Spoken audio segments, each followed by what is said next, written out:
Precioso Jesus,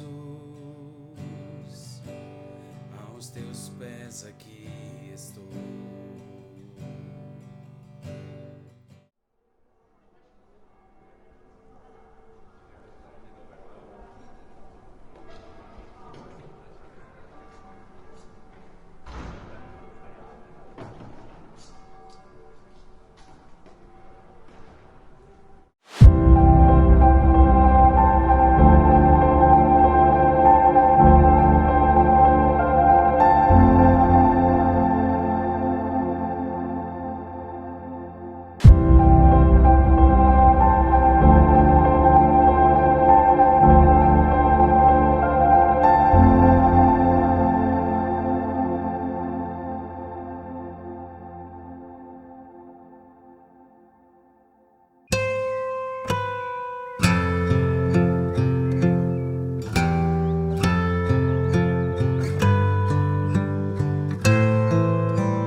Olá, estamos aqui para mais uma aula de seitas e heresias.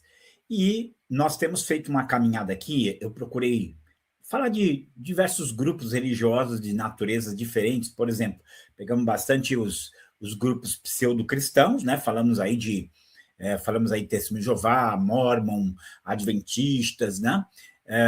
Podemos falar muito a respeito disso, foi muito bom, mas também quis colocar outros grupos, como é o caso do kardecismo, que é um espiritismo, mas que tem ali uma dose de cristianismo nele.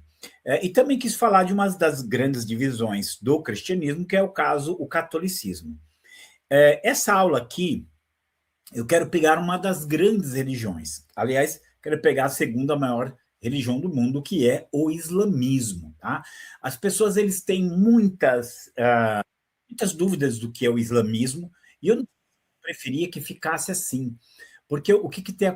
Para você entender, só que a gente não vai tratar de tudo do islamismo, gente, porque o islamismo é uma das grandes religiões do mundo, como eu disse, é a segunda maior religião do mundo, e isso é uma coisa muito... Isso torna-se a coisa muito ampla para nós estarmos comentando. Lembrar também que ela começa ali no século VII, então ela tem muita história. O islamismo tem muita história. Essa quantidade muito grande de história, de informação, de amplitude, de variedades, ela acaba tornando para nós um pouco difícil falar de tudo. Então, não é a nossa intenção aqui. Mas eu quero focar aquilo que eu acho que é interessante dentro desse tema de seitas e heresias. Né? Por exemplo, uma coisa que as pessoas não sabem, e eu acho até interessante, porque o Islã ele não é tão unificado como às vezes as pessoas pensam que é. Tá? Ele tem as suas divisões. Eles têm os xiitas, os sunitas, a maior parte é sunita, né? Menor é xiita. Há conflitos entre eles, tá? Há conflitos, e às vezes conflitos muito sérios entre esses dois grupos. Então, para a gente, assim, entender que não é em um tempo aqui muito rápido que nós vamos aprender isso. Vou até dar uma sugestão para você, no meu canal Missão Atenas, tem lá uma série de pequenos vídeos que eu fiz dentro de uma necessidade missionária, e eu faço ali os comentários, tá? Faço ali os comentários. Estou chamando sua atenção, porque o que a gente vai ver aqui, eu até poderia dizer assim que é bastante restrito, mas eu acho importante entender o que é o Islã, então nós vamos caminhar dentro dessa direção daquilo que é o Islã. Então, começando aqui, ó. O Islã não pode reivindicar originalidade. Ele se apossou de muitos absolutos do cristianismo e misturou com o paganismo árabe. Tá? Então, para você entender aqui, nós vamos ver mais alguns dados históricos, mais algumas informações históricas, mas você vai ver dentro do islamismo uma influência muito forte, tanto do Antigo como do Novo Testamento. Quando eu digo assim, influência, eu estou falando tanto do Antigo Testamento e do Novo, como do judaísmo e do cristianismo. É óbvio que muitas dessas coisas são coisas distorcidas, afirmações distorcidas, mas elas estão lá. E o que eu quero dizer com o islamismo se apossar dos absolutos do cristianismo? O cristianismo, ele se coloca, basta você ler as escrituras, basta você ler o Novo Testamento, você vai ver que o evangelho, o cristianismo, se coloca como absoluto, no sentido seguinte, esse é o único caminho da salvação. O único salvador é Jesus. A única palavra revelada é aqui a Bíblia. O único Deus é esse que nós estamos revelando aqui. O que o islamismo ele faz? Ele pega esses absolutos. O único Deus não é mais o Senhor do Antigo Testamento ou do Novo Testamento. O único Deus é Alá, que na verdade Alá era um dos 360 deuses que havia na Caaba, né? Um dos 300 deuses que havia na Caaba. E aí, então, o Maomé ele retira esses outros, né, esses outros deuses, e deixa ali um único Deus. Então, só para você entender porque eu digo que ele se apossou dos absolutos. Aí ele pega o Alcorão, não, o Alcorão é a revelação final de Deus. Ou então ele vai lá, pega o Maomé e coloca no lugar de Jesus, fala, não, esse é o selo dos profetas. Então ele se apossa desses absolutos do cristianismo, e a partir daí ele avança. Então, ele não tem originalidade. O que ele tem de originalidade é coisas que ele pegou do paganismo árabe, como, por exemplo, a Caaba, que já era um lugar de peregrinação, como nós vamos ver, né? Ele pega a Caaba e, e junta ali como um lugar de peregrinação, dando a Caaba um outro sentido, né? Isso para a gente entender o que é o que é o islamismo, o que é o Islã. Então, os elementos que ele pega são elementos que já vinham da tradição deles lá atrás, dos árabes lá atrás, e eles trabalham em cima disso.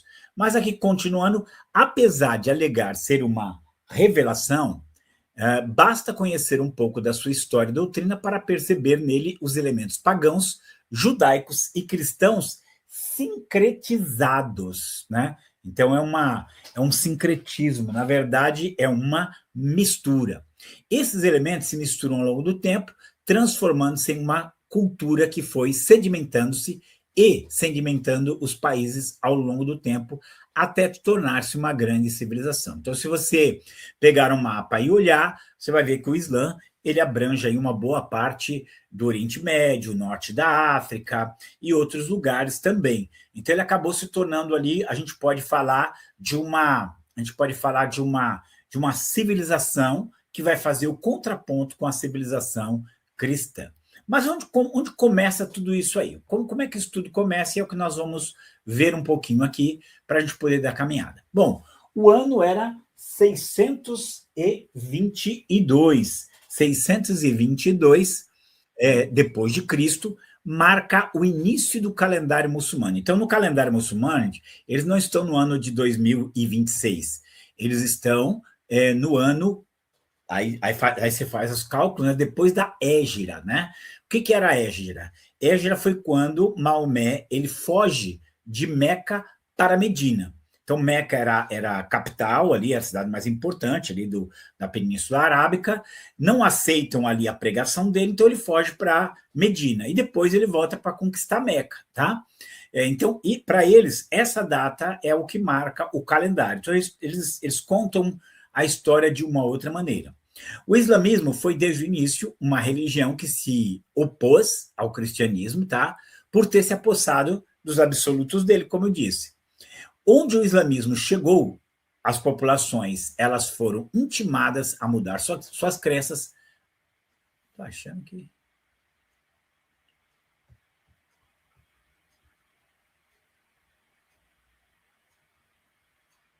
desculpa aqui, pronto, só para corrigir. Então, assim, onde o islamismo chegou, as populações foram intimadas a mudar suas crenças.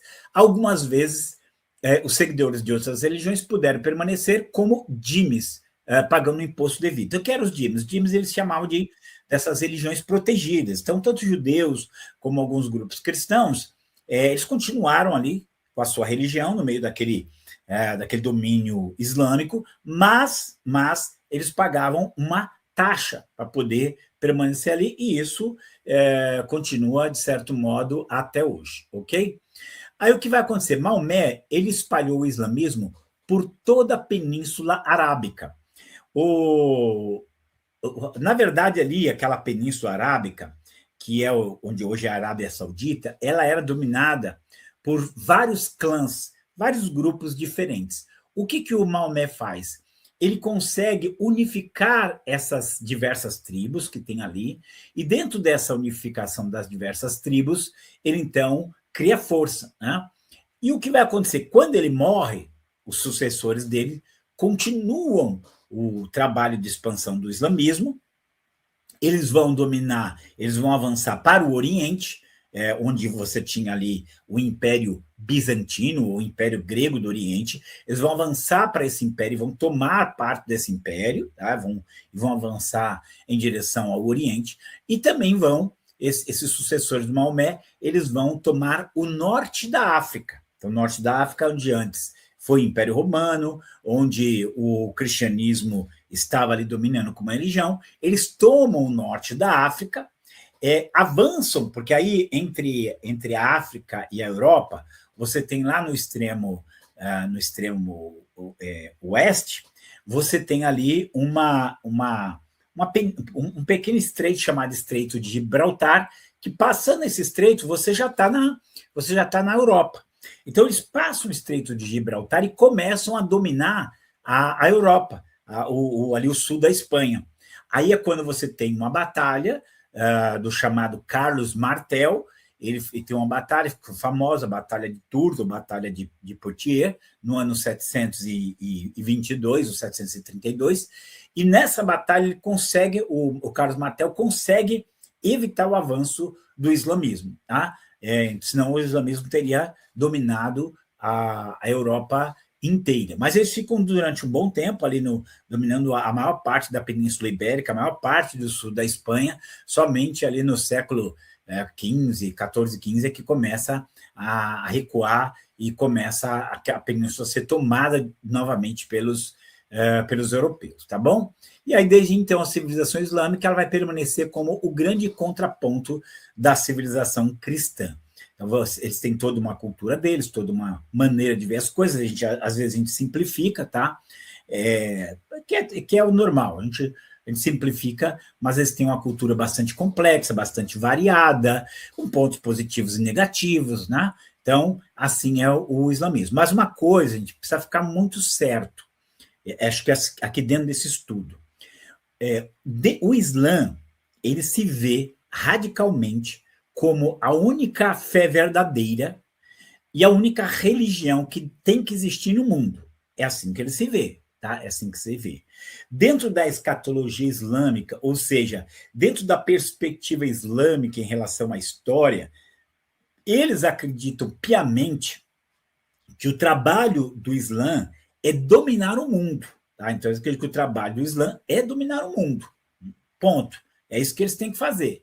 Então, eles acabam sendo muito agressivos. E quando eu falo agressivos, eu não estou dizendo só em uma questão bélica. É óbvio que ao longo da história a gente sabe que o Islã ele ampliou seus territórios na guerra. Até aí, gente, desculpe falar para você, mas o cristianismo em algum momento também fez isso.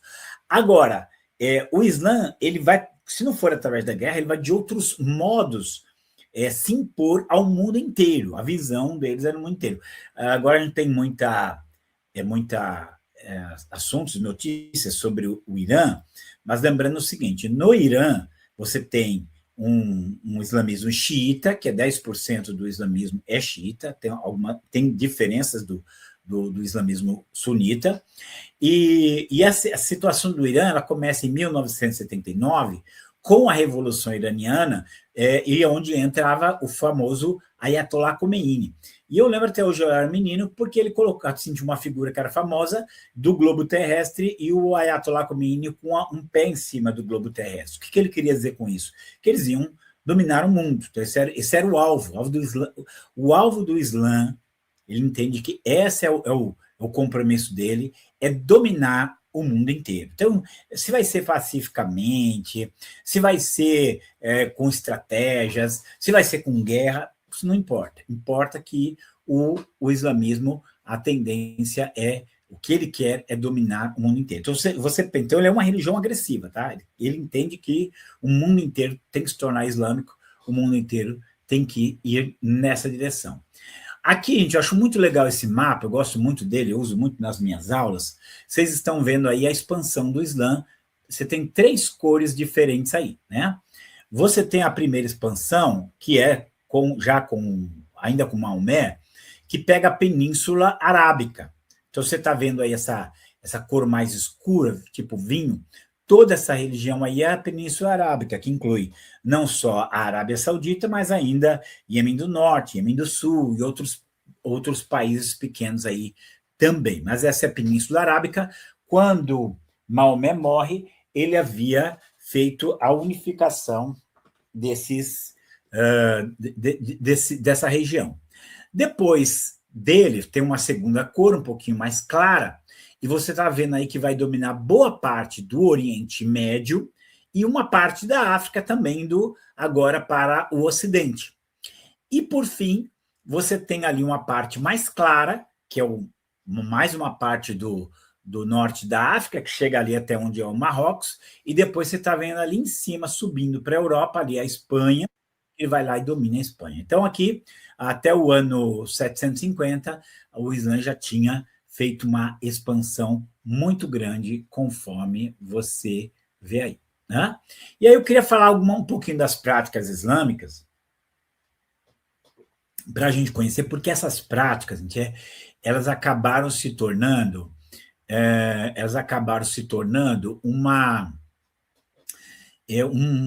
um padrão de comportamento e uma força cultural muito grande, sem falar na força espiritual em oposição a Deus que está aí, né? Então tá aqui, ó, tá aqui algumas coisas para você conhecer. São 6 pilares. Normalmente você vai ouvir falar só de 5 pilares. Por que você não ouve o 6º pilar? Porque o 6º pilar, eu diria assim, que ele é um tanto quanto agressivo, tá? Ele está colocado em primeiro lugar aí, que é o jihad, mas eu vou falar para o final. Mas vamos lá, quais são esses 5 pilares de prática islâmica? O primeiro deles chama-se salat, que é a oração que os muçulmanos oram 5 vezes por dia voltada para Meca. Talvez nós cristãos que queremos ter uma vida piedosa, a gente fala assim, eles oram 5 vezes por dia. Dependendo da situação, até oram, mas isso não significa que eles sejam sempre constantes nisso, tá? Eu falo isso por convivência e muitas vezes eles não oram 5 vezes por dia, eles não oram nem nenhuma, tá? Essa é a verdade. Eles não oram nem sequer uma vez por dia. Mas o que acontece? É regra. Então, eles têm lá aquela ordem de orar 5 vezes por dia. Provavelmente, isso aí, eles tiraram do monasticismo. Os mosteiros ou monastérios cristãos, eles tinham 5 períodos de oração, inclusive um deles 3 horas da manhã. Então, provavelmente, o Maomé tirou a ideia daí. Então, essa é a primeira prática deles. Nos países onde isso é colocado em prática, nos países de maioria islâmica, deu a hora do salat, deu a hora da oração, para tudo. Pode estar no mercado, pode estar no trânsito, pode onde for, ele vai lá, vai jogar o tapetinho dele no chão e vai orar ali. Então, para você entender, não estou dizendo que eles praticam isso fielmente, que eles nunca falham, mas esse é um dos pilares práticos do Islã.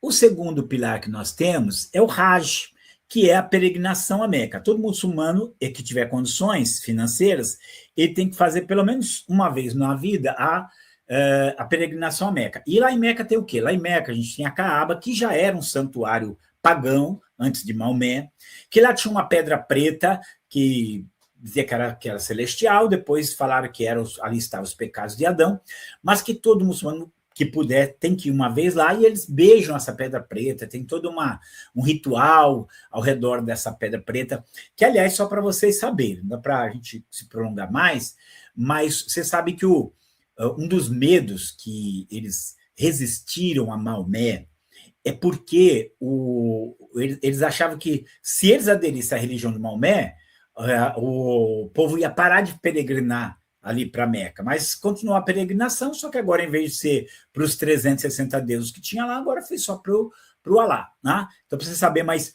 eles até assim, quem faz essa peregrinação, pensa assim que para eles é uma grande realização da vida, né?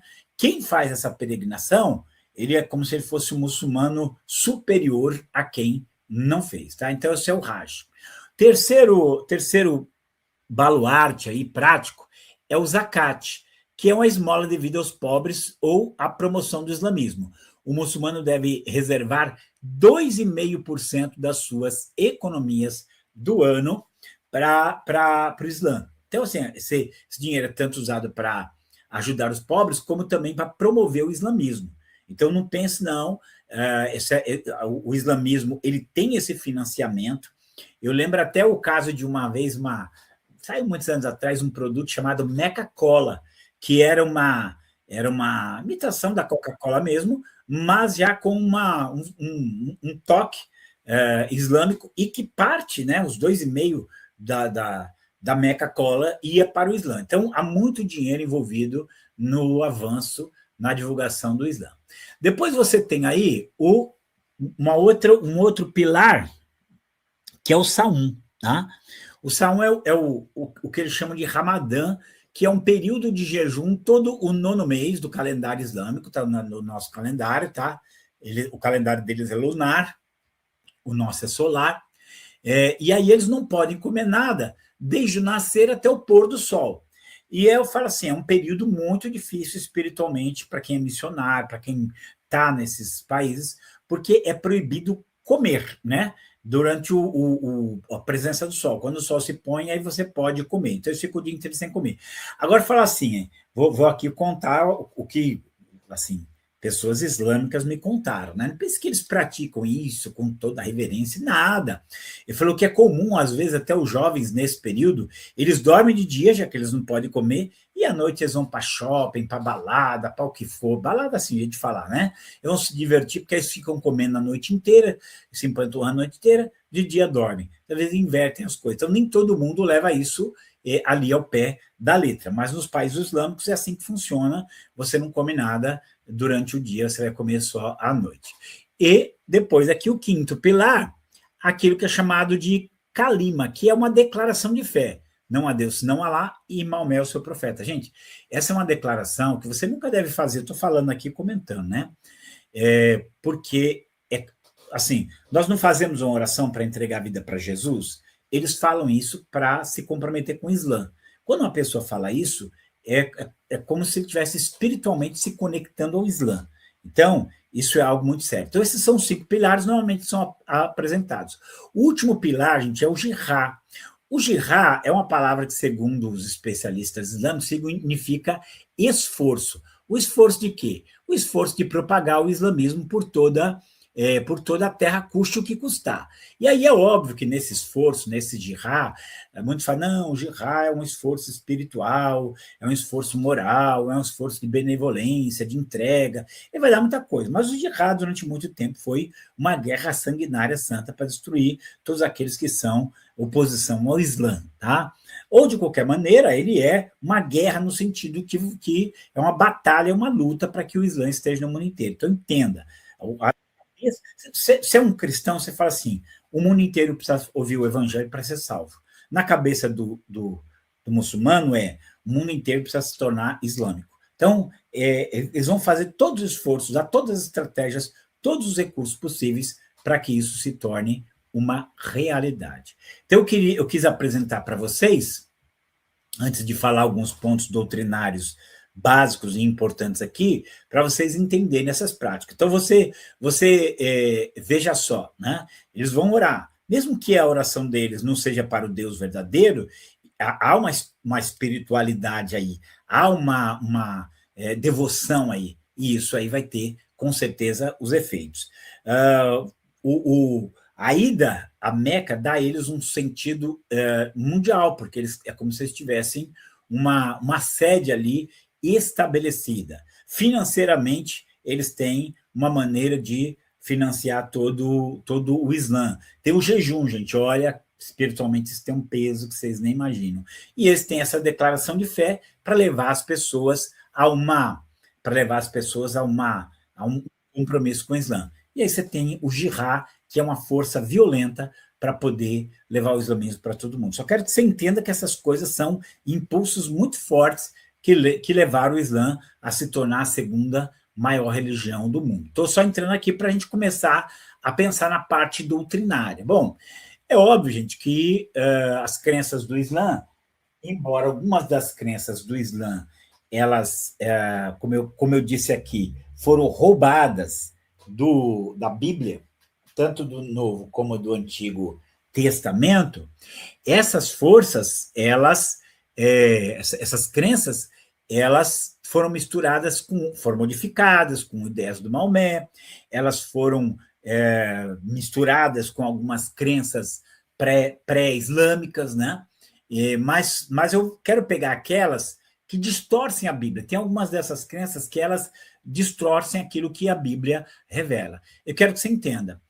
A verdade sobre Deus, sobre como Deus age, sobre o que Deus fez, sobre a salvação, você vai achar nas Escrituras. Pronto, está revelado ali.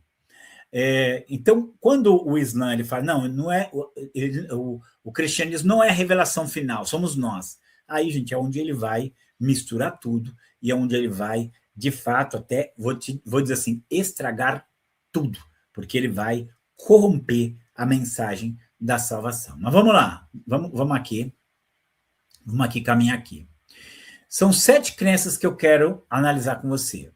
Segundo o islamismo, o Alcorão é a revelação final de Deus, Maomé, ou Muhammad, é o selo dos profetas, Deus não é trino, Jesus é apenas um profeta, dizer que alguém é filho de Deus é blasfêmia, Jesus não morreu na cruz, a salvação é alcançada por meio da justiça própria.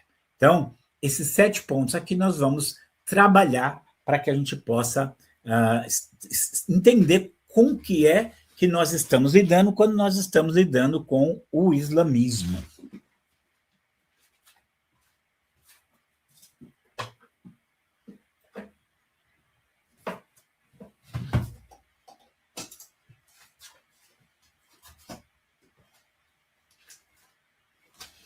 Desculpe o meu silêncio aí, é que eu tenho que pôr aqui para carregar, senão a gente fica sem poder terminar essa aula. Mas vamos lá. Então, esses 7 princípios aí, eu deixei na tela para você já ir identificando aquilo que o islamismo distorce, para a gente entender o nosso desafio. Claro que aqui é uma mera simplificação, né? É uma mera simplificação, mas é muito mais complexo do que isso, mas para nossas finalidades didáticas, a gente vai começar por aqui, tá? Começando aqui, gente, o Alcorão é a revelação final de Deus. O islamismo não nega que Deus tenha falado anteriormente por meio dos profetas. Somente que o Corão, ou Alcorão, foi a revelação final e definitiva. Segundo Maomé, o anjo Gabriel ditou o Alcorão. Segundo o islamismo, a Bíblia, como a conhecemos, foi alterada. Então, gente, são três pontos aqui para analisar com vocês. Primeiro que o islamismo, ele inclusive o Maomé falava da lei de Moisés, ele falava dos salmos de Davi, ele falava do evangelho de Jesus. Então, ele falava isso assim com reverência, de que isso aí é Deus falando e tal. Mas aí, como muitas das coisas que ele falou contradiziam o que estava nas escrituras, então ele começa a dizer que, apesar de Deus ter falado através desses livros, o Alcorão seria o selo, o fechamento de tudo. Então, esse é o primeiro ponto, né? Que ele fala isso. Segundo, ele fala que o Alcorão foi ditado pelo anjo Gabriel a Maomé. Gente, aqui é um caso mas muito terrível, que me dá uma dor no coração. Lembra do que diz do que diz Gálatas 1, 8 e 9? Onde o Paulo diz assim: porque se nós mesmos, ou um anjo de Deus, pregar outro evangelho além do que nós temos pregado, que seja maldição. Então, outra mensagem não, nem que fosse um anjo. Aí diz que foi o Gabriel. Segundo, vamos lembrar o seguinte, porque 1 Timóteo, capítulo 4, versículo 1, muitos apostatarão da fé, dando ouvidos a doutrinas dando ouvidos a espíritos enganadores e doutrinas de demônios. Porque a minha pergunta é o seguinte: como é que o Maomé sabia que esse espírito que supostamente está falando com ele era Gabriel? Ele viu o crachá? Ele viu a digital? Ele viu a foto? O que ele viu? É simplesmente qualquer espírito poderia aparecer para ele e falar que era o anjo Gabriel e pronto. Então, isso aqui não é uma coisa simples, não, gente, é uma coisa muito séria. Quem foi esse que falou com ele? Era realmente Gabriel? E por fim, gente, segundo o islamismo, a Bíblia, como a conhecemos, foi alterada. E aí aqui vai cair no mesmo que nós dissemos com respeito aos mormons. Chega ali o muçulmano e fala assim: não, esse livro que você tem aí, porque lembre-se você, o Maomé, a princípio, ele não disse que a Bíblia estava errada. Ele disse apenas que o Alcorão estava consumando aquilo que já tinha sido dito. Só que a Bíblia, ela vai ir contra aquilo que o Alcorão ensina. Então, quando chega nesse ponto, você vai dizer: não, é porque a Bíblia foi alterada. E aí a gente cai na mesma situação que lá com os mormons, né, que eles falam da Bíblia. Eu falei assim: tá bom, a Bíblia foi alterada, como é que você sabe que ela foi alterada? Mostra como é que era antes de ser alterada. Se você não tem como mostrar, como é que eu vou dizer que foi alterado? Então, essa é uma uma coisa enganosa. Vamos lembrar o seguinte, que a Bíblia se coloca como a revelação final de Deus. Hebreus 1:1 diz, Deus falou muitas vezes e de muitas maneiras aos pais pelos profetas, nos falou nesses últimos dias pelo Filho.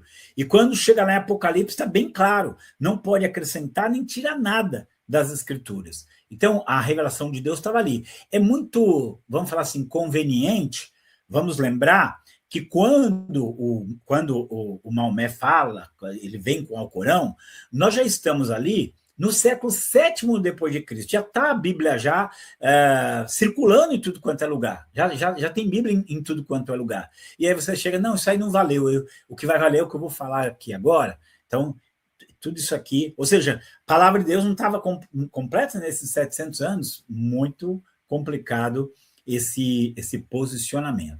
Então, aqui para você entender que é óbvio, para ele, a Bíblia foi complementada, mas depois diz, não, ela não, é falsa. E depois, não, foi o anjo que me ditou isso aqui. Eu quero que você medite aqui. Tem alguns versículos que a gente lida muito quando a gente fala de seitas e heresias. Vamos lembrar de 2 Coríntios 11:14. Né? Vamos lembrar de 1 Timóteo 4:1. Vamos lembrar dessas passagens. Vamos lembrar daquilo, surgirão falsos profetas. Né? Então, tudo isso aqui vem peso em toda essa relação. Então, primeiro, o Alcorão é a revelação final de Deus. Segundo ponto doutrinário que nós vamos analisar, Maomé ou Muhammad como o selo dos profetas. O número de chamados profetas no islamismo é muito grande. Até o Adão e o Noé, eles são considerados profetas. Apesar disso, a palavra final e definitiva veio por meio de Maomé. Qualquer pessoa, para ser salva, precisa reconhecê-lo como profeta.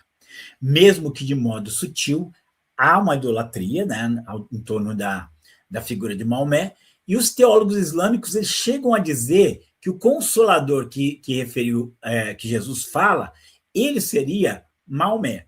Bom, gente, tem muita coisa para nós falarmos a respeito disso aqui. Como eu disse assim, é um profeta auto-intitulado. Eu sou profeta. Né? É um profeta auto-intitulado. É muito interessante porque Jesus ele vai ser rejeitado pelo seu povo. Né? O Maomé ele conquista ali na guerra, na batalha, conquista o seu povo e ele coloca, não, eu sou o profeta maior, o profeta final que está aí, sou eu.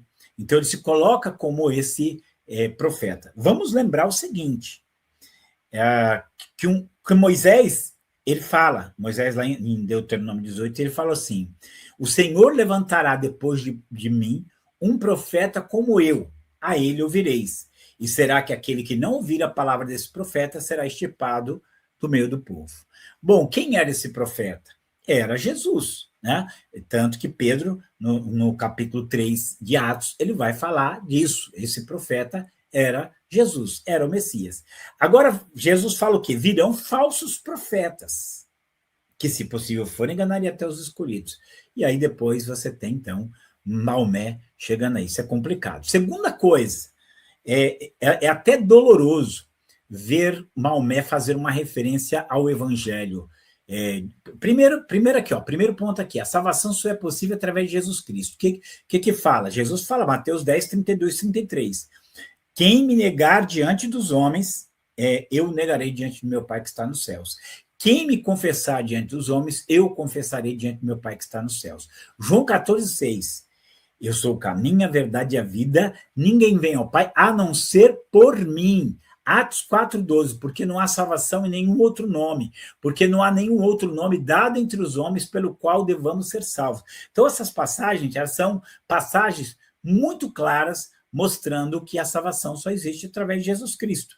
Quem tem o Filho tem a vida. Quem não tem o Filho não tem a vida, mas sobre ele permanece a ira de Deus. Então, a Bíblia ela é absoluta nesse sentido. Por isso que eu falo que o Islã ele roubou os absolutos do cristianismo e puxou para o lado dele, tá? Então, o primeiro ponto é esse. Segundo ponto é quando eles querem que o Consolador seja Maomé. O primeiro ponto que eu falo é que assim, vocês não falaram que a Bíblia foi alterada? Porque esse pessoal que fala que a Bíblia foi alterada, ele só quando é conveniente. Quando aquilo que está nas Escrituras não combina com aquilo que ele está falando, ele fala, é porque essa passagem foi distorcida. Quando eles querem alguma coisa que eles acham que confirma aquilo que eles falaram, aí eles vão para a Bíblia. Então, isso é todo grupo que quer se justificar pela Bíblia, mas não quer aceitar a Bíblia como palavra de Deus, ele faz isso, ele seleciona, isso aqui é válido. Então, primeiro, é muito claro, né? É muito claro, nas Escrituras Sagradas, não precisa muito, esse sermão que Jesus fala sobre o Consolador, que vai de João 13 até João 17, é óbvio que nem todos os capítulos ele fala, mas nesse discurso que ele faz para os discípulos no cenáculo, ele fala disso, é muito claro ali que era uma referência ao Espírito Santo, que vem no dia de Pentecostes, que habita nos crentes, e que Paulo vai fazer com inúmeras referências ali, que não tem nada a ver com um homem que viria 700 anos depois com esse perfil do Maomé. Então, é um engano muito grande. O que você acaba tendo em torno do Maomé é uma verdadeira idolatria, tá? É uma verdadeira idolatria. Então, só aqui a gente... Agora, eu quero só abrir espaço aqui para falar sobre os muçulmanos, igual eu falei dos católicos, tá, gente? Às vezes a gente acaba criando assim, que todo muçulmano é terrorista, que todo muçulmano só faz o mal. Não é isso. Existe muita gente boa, muita gente temente, muita gente cuidadosa. Tem. Né? Não vou dizer que eles não têm isso. Eles não têm a salvação em Cristo Jesus, porque essa é só através de Cristo Jesus. Eles não têm um verdadeiro relacionamento com Deus, porque ninguém pode ter um relacionamento com Deus se não for através de Jesus.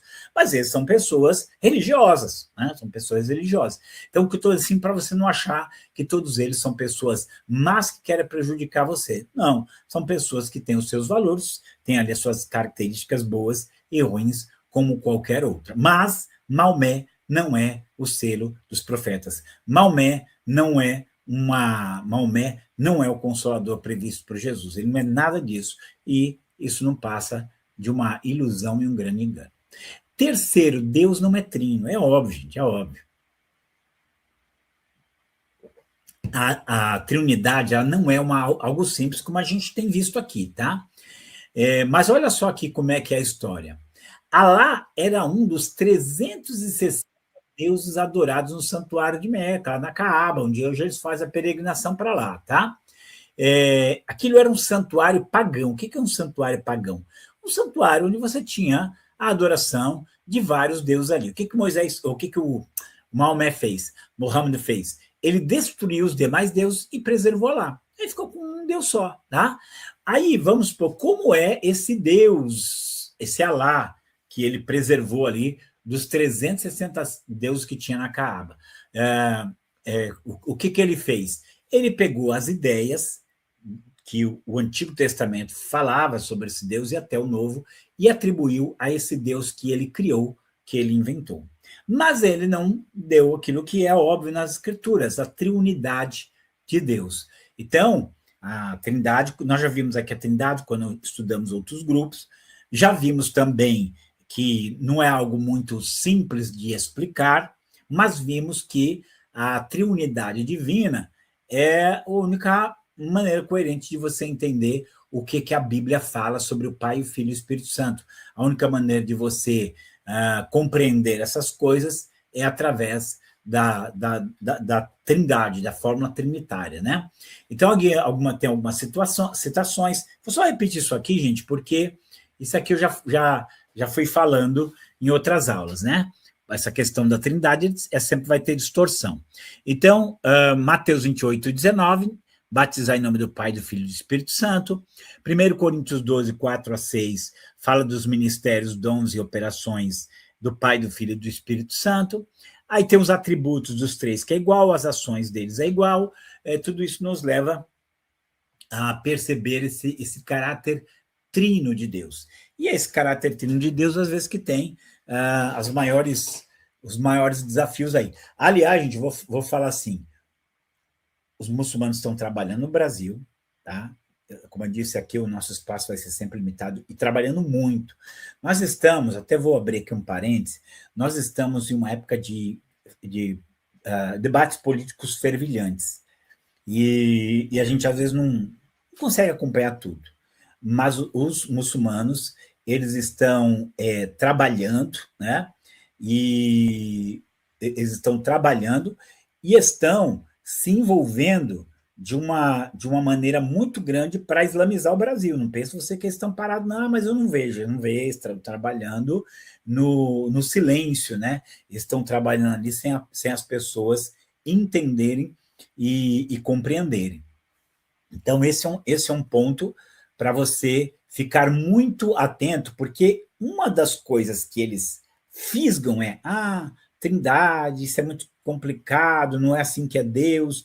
E como às vezes a pessoa não teve uma aula bem sólida para mostrar os fundamentos da Trindade, então a pessoa é mesmo, eu sempre achei meio estranho, isso aqui, e daqui a pouco a pessoa pende para o islamismo. Deixa eu dizer, eles têm feito diversos adeptos no Brasil através dessa estratégia. Então, negar a Trindade e usar isso como uma isca é uma das coisas que ele vem fazendo já há muito tempo, de maneira muito intensa, aqui no Brasil, tá? Então, para você estar em outras partes do mundo também. Vamos lá, quarto ponto. Jesus é apenas um profeta. Então, os muçulmanos, eles têm um grande apreço por Jesus, eles chamam Jesus de Isa, tá? Então, eles não blasfemam de Jesus, ao contrário, se você falar qualquer coisa contra Jesus, ou até desrespeitar, ou eles achar que você está desrespeitando Jesus, eles vão ser bem agressivos com você. Mas o Jesus que eles defendem não é o Jesus da Bíblia, tá? Não é o Jesus da Bíblia. O Jesus que ele defende é o falso Messias, é o falso Cristo que Jesus mencionou lá em Mateus 24. Surgirão muitos falsos cristos, tá? Então, essa é a palavra deles, surgirão muitos falsos cristos. Esse posicionamento deles de colocar Jesus como um profeta, aliás, é muito assim, um pouco ambíguo. Eles chamam Jesus nos evangelhos de o filho de Maria. Então, Jesus é, lá no Corão, o filho de Maria. Nunca vão falar filho de Deus, nós vamos ver, porque é o próximo ponto que nós vamos trabalhar. Mas jamais querer atribuir a Jesus algum tipo de divindade, algum tipo de superioridade, jamais. Por quê? Porque para eles ele é apenas um homem, como outro qualquer, mas era um profeta, um grande profeta, mas era um profeta. Agora, a coisa que é muito complicada aqui é porque quando você ouve Jesus falar e quando você lê os escritos apostólicos, é óbvio que Jesus não era somente um homem. É óbvio que Jesus não era somente um profeta. Ele era um profeta? Era, mas ele era muito acima de qualquer profeta. Eu queria ler, não vou nem citar, gente, você cita João, né? João fala assim, no princípio era o verbo, e o verbo estava com Deus, o verbo era Deus. Né? Então, João e o verbo se fez carne e habitou entre nós. Então, João, vimos a sua glória, como a glória do unigênito do Pai, cheio de graça e de verdade. Então, biblicamente, Jesus era muito superior a qualquer pessoa, qualquer ser humano. Tá? Então, assim, mas não vou nem apelar para o Evangelho de João, as cartas, porque, eu vou dizer assim, já seria até covardia. Mas olha aqui o Evangelho de Mateus, só vou ler isso aqui, Mateus, que ele fala assim, ó, Mateus 11, 27. Todas as coisas me foram entregues por meu Pai. Então, primeira coisa, Deus entregou tudo para ele. Né? Segunda, ele fala aqui, ninguém conhece o Filho senão o Pai. Opa, ele está falando que há um tipo de conhecimento da pessoa dele, que só Deus tem. Pensou um ser humano falar um negócio assim? Fala um negócio desse? Ó, tem coisa meu respeito que só quem sabe é Deus. E aí ele continua, ele fala, ninguém conhece o Filho senão o Pai, e ninguém conhece o Pai senão o Filho. Ou seja, tem um jeito de conhecer Deus que só ele conhece. E a quem o Filho quiser revelar, ou seja, se o Filho quiser revelar o Pai, se o Filho quiser revelar Deus, senão ele não vai revelar. Você está colocando Jesus assim num grau de elevação que vai muito além de qualquer mero profeta, tá? Então, só para você entender aí, então essa coisa de colocar Jesus entre os profetas não dá certo, não. Dizer que alguém é filho de Deus é blasfêmia, gente. Isso aqui no islamismo é um tipo de pecado imperdoável, que é quando você faz de qualquer pessoa algum tipo de associado com Deus, tá? Quero até ler aqui um trecho do Alcorão para você. Assim, ó, passagem do Alcorão, tem a sura tá aqui, que é como se fosse capítulos nossos, né? Dize, ele é Alá, o único, Alá, o absoluto. Jamais gerou ou foi gerado, e ninguém é comparável a ele. Depois, ninguém é comparável a ele, lembra daquilo que Jesus falou. Quem vê a mim, vê ao Pai. Quem vê a mim, vê ao Pai. Então, o posicionamento aqui de Jesus é que ele era igual ao Pai. O que o Pai faz, o Filho faz igual, né? Ou quando ele fala assim, quando fala lá em primeiro, quando fala em João 1,18, Deus nunca foi visto por ninguém. O Filho, o Filho unigênito, ou algumas traduções, o Deus unigênito, quem está no seio do Pai, é quem o revelou. Diante disso, gente, qual é a grande questão aqui? É que Jesus se coloca como Filho de Deus. Tem até um momento em que ele fala, eu e o Pai somos um, e os discípulos, aliás, os judeus querem apedrejar, ele fala assim, vocês estão me apedrejando por causa de qual obra? Ele falou assim, não é por causa de obra nenhuma, é porque você, sendo homem, se faz Deus a ti mesmo. Então, Jesus se comparou a Deus diversas vezes. E aqui diz o seguinte, Deus não teve filho algum, nem jamais nenhum outro Deus compartilhou com ele a divindade, porque assim fosse, cada Deus ter-se-ia apropriado da sua. Essa afirmação se choca com as escrituras, que claramente define Jesus como filho unigênito de Deus, como também contradiz a doutrina a doutrina bíblica da adoção. Então, tem 2 pontos aqui. Vamos falar o versículo mais famoso da Bíblia, né? Porque Deus amou o mundo de tal maneira que deu o seu único filho, para que todo aquele que nele que não pereça, mas tenha vida eterna.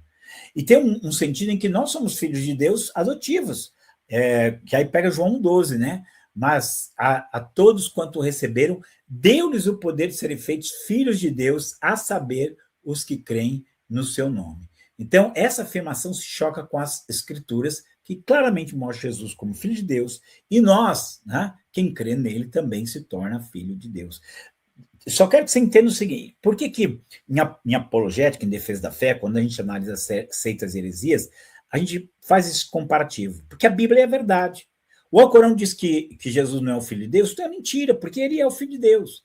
Agora, para outro engano aqui, ó. O que diz aqui? Jesus não morreu na cruz. Segundo o Alcorão, Jesus não morreu crucificado, porque Alá jamais permitiria que isso acontecesse ao seu profeta. Por isso, ele fez que outra pessoa, que pode ser Judas ou Barrabás, ficasse parecida com Jesus e fosse crucificado no lugar dele. Gente, olha, isso aqui é o mais absurdo dos absurdos. Vamos lembrar daquilo que a Bíblia fala, 1 Coríntios capítulo 15, que Jesus morreu pelos nossos pecados, segundo as Escrituras, que a cruz de Cristo é o poder de Deus e a sabedoria de Deus, que lá na cruz ele levou sobre si os nossos pecados, e as nossas iniquidades ele tomou sobre si. Então, a salvação bíblica ela vem através da crucificação. Capítulo 1 de 1 Coríntios é se mostrando a grandiosidade da cruz de Cristo em nos salvar, em nos remir. Essa é a verdade, esse é o fato. Negar isso, contradizer isso, é contradizer a revelação de Deus. Então, aqui de novo, a revelação de Deus é a seguinte: Jesus Cristo é o Filho de Deus que morreu na cruz pelos nossos pecados. E aí lá no Alcorão diz que não, gente, é uma coisa assim tão surreal, né? Jesus, então, vem lá, faz o Barrabás, ou faz o Judas ficar parecido com Jesus, e ele é crucificado no lugar de Jesus. Isso não faz o mínimo, isso não faz qualquer sentido. É um engano. Então, vamos lá. E aí, por fim, o islamismo, ele é igual a todas as religiões. O que todas as religiões elas têm de comum? Eu vou dizer, o homem se salva a si mesmo. O homem é seu próprio salvador. Qual a diferença de tudo isso com a Bíblia? Porque na Bíblia, só Jesus Cristo salva. Assim, o que é religião? É o homem tentando construir a sua torre de Babel para chegar até os céus. O que é o evangelho? O que é a Bíblia? O que é a mensagem de Deus? É Deus descendo aos homens para salvá-los. Então, não é o esforço humano que salva o homem, é Deus que salva, né? Na sua graça, na sua própria iniciativa. Então, apesar das diversas práticas religiosas, a salvação no islamismo, como nas outras religiões, é um mérito, ou seja, eu fiz por onde ser salvo. Mesmo assim, os muçulmanos nunca têm certeza se foram obedientes o suficiente para que a sua salvação seja garantida. É óbvio, gente, aí vai, porque é uma salvação que depende não de Deus, mas dos homens. E vamos a Efésios capítulo 2, versículo 8. Pela graça sois salvos por meio da fé, e isso não vem de vós, é dom de Deus, para que ninguém se glorie. Atos capítulo 15, versículo 30 a 31. Senhores, o que eu farei para ser salvo? Crê no Senhor Jesus Cristo e serás salvo tu e a tua casa. Então, a salvação bíblica, ela é uma salvação que tem como origem a iniciativa divina, o trabalho de Deus. E quero aqui, só para pegar aqui. O Alcorão é revelação final de Deus? Não é. A Bíblia é revelação final de Deus. Maomé ou Mohammed é o selo dos profetas? Não é o selo dos profetas. Terceiro, Deus não é trino, é trino. 4, Jesus é apenas um profeta, não é apenas um profeta. Dizer que alguém é filho de Deus é blasfêmia, não é. Dizer que Jesus é o filho de Deus é confessar aquilo que a revelação dele confessa, que Jesus é o filho unigênito de Deus e que nós nos tornamos filhos de adoção, por Deus. Depois, dizer que alguém é filho de Deus é blasfêmia. Não é blasfêmia, é a pura verdade. É o que a Bíblia afirma, é o que nós cremos. Jesus não morreu numa cruz, morreu numa cruz. Jesus morreu numa cruz. E, por fim, a salvação é alcançada por meio da justiça própria. Não é. A salvação, ela é alcançada por meio da fé em Jesus Cristo, tá? Então, eu queria pegar esses 7 pontos, trabalhar com vocês, para que vocês tenham apenas um vislumbre aí do que é. Não era a minha intenção me aprofundar aqui, nós tivemos aí já várias aulas, tá? Nós tivemos aí já várias aulas a respeito de vários assuntos, e esse aqui é apenas um dos pontos. Eu não queria ficar sem comentar, porque cada vez mais o cerco aperta. Só para você saber, lá em Foz do Iguaçu, na Tríplice Fronteira, os muçulmanos vão por lá para se introduzir, né, no Brasil, na Argentina, no Paraguai. Já chegaram até a querer fazer uma lei para ali ser solo islâmico, mas estou falando isso aqui para que você possa saber pelo menos um pouquinho do que é o islamismo, que vem crescendo aí de uma maneira muito grande. E vou dizer mais, nós como cristãos temos que nos preparar profundamente para essa invasão islâmica. Tanto se preparar espiritualmente, porque a batalha, no final das contas, a gente sabe que é espiritual, como também apologeticamente, sabendo mostrar aonde que o Alcorão é contrário àquilo que a palavra de Deus diz. Aí as pessoas têm que decidir qual é a palavra de Deus. É a Bíblia ou é o Alcorão? Então, a Bíblia é a palavra de Deus, é o que Deus disse, é o que está aí para você. Creia nisso. Bom, queria agradecer desde já, que Deus abençoe vocês e até a próxima aula.